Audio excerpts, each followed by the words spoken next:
Everyone therefore looked round about to see whether he might fly for safety. Patroclus first aimed a spear into the middle of the press, where men were packed most closely by the stern of the ship of Protesilaus. He hit by Recames, who had led his Paeonian horsemen from the Amydon and the broad waters of the river Axius.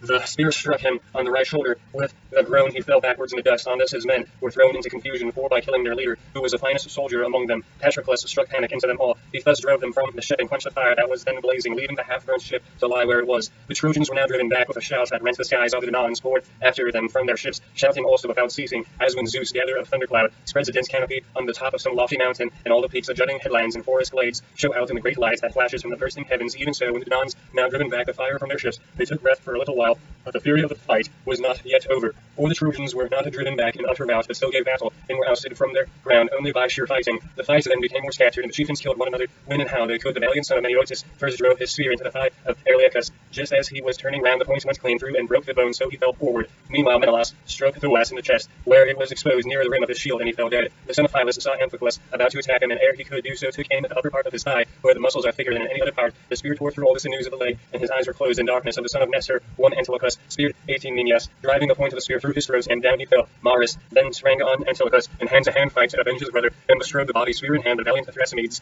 was too quick for him, and in a moment had struck him in the shoulder ere he could deal his blow. And aim was true, and the spear severed all the muscles at the root of his arm, and tore them right down to the bone. So he fell heavily to the ground, his eyes were closed in darkness. Thus did these two noble comrades of Sarpedon go down to Erebus, slain by the two sons of Nestor. They were the warrior sons of Amisidorus, who had reared invincible Chimera. To the bane of many, Ajax, son of Oileus, sprang on Cleobulus, and took him alive as he was entangled in the crush. But he killed him then and there by a sword blow on the neck. The sword reeked with his blood, while dark death and strong hand of fate gripped him and closed his eyes. Peneleos and Lycon now met in close fight, for they had missed each other with their spears. They had both thrown without effect, so now they drew their swords. Lycon struck the plump crest of Peneleos. Helmet but drew his sword, broke at the hilt, while Peneleos smote Lycon on the neck under the ear. The blade sank so deep that the head was held on by nothing but the skin, and there was no more life left in him. Merones gave chase to Acamas on foot and caught him up just as he was about to mount his chariot. He drove a spear through his right shoulder, so that he fell headlong from the car, and his eyes were closed in darkness. Idomeneus speared Ariamus in the mouth. The bronze point of the spear went clean through it beneath the brain, crashing in among the white bones and smashing them up. His teeth were all of them knocked out, and the blood came gushing in a stream from both his eyes. It also came gurgling up from his mouth and nostrils. The darkness of death enfolded him round about. Thus did these chieftains of the Danaans, each of them kill his man, as ravening wolves seize on kids or lambs, fastening on them while they are alone on the hillsides, and have strayed from the main flock through the carelessness of the shepherd. And when the wolves see this, they pounce on them at once, because they cannot defend themselves. Even so did the Danaans now fall on the Trojans, who fled with ill-omened cries in their panic, and had no more fight left in them. Meanwhile, great Ajax kept on trying to drive a spear into Hector, but Hector was so skillful that he held his broad shoulders well under cover of his ox-hide shield, ever on the lookout for the whizzing of arrows and the heavy thud of the spears. He well knew that the fortunes of the day had changed, but still stood his ground and tried to protect his comrades. As when a cloud goes into heaven from Olympus, rising out of a clear sky when Zeus is brewing a gale, even with such panic-stricken rout did the Trojans now fly, and there was no order in their going. Hector's fleet horses bore him and his armor out to the fight, and he left the Trojan host penned in by the deep trench against their will. Many a yoke of horses snapped the fall of their chariots in the trench and left their masters far behind them.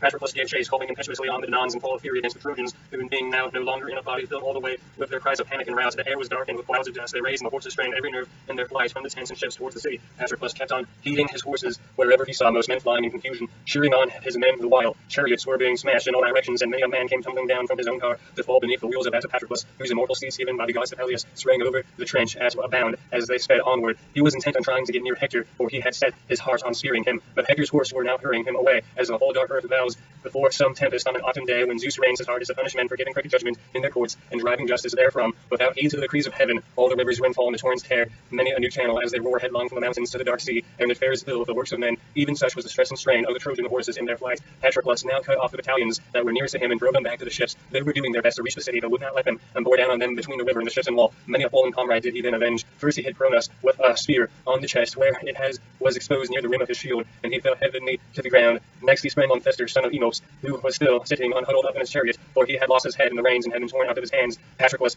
went up to him and drove a spear into his right jaw. He thus looked at him, hit him by the teeth, and spear pulled him over the rim of his car, as one who sits at the end of some jutting rock and draws a strong fish out of the sea with a hook and a line. Even so with the spear did he fall Thestor, all gaping from his chariot. He then threw him down on his face, and he died while falling. On this, as Aeolus was coming on to attack him, he struck him full on the head with a stone, and his brains were all battered inside his helmet, whereon he fell headlong to the ground with the pangs of death took hold upon him. Then he laid low, one after the other, Ariamas, Amphotorus, Epilatus, Telepomomus, Aetius, son of Damastor, Pyrrhus, Iphilus, Eupius, and Polymelius, son of Argies.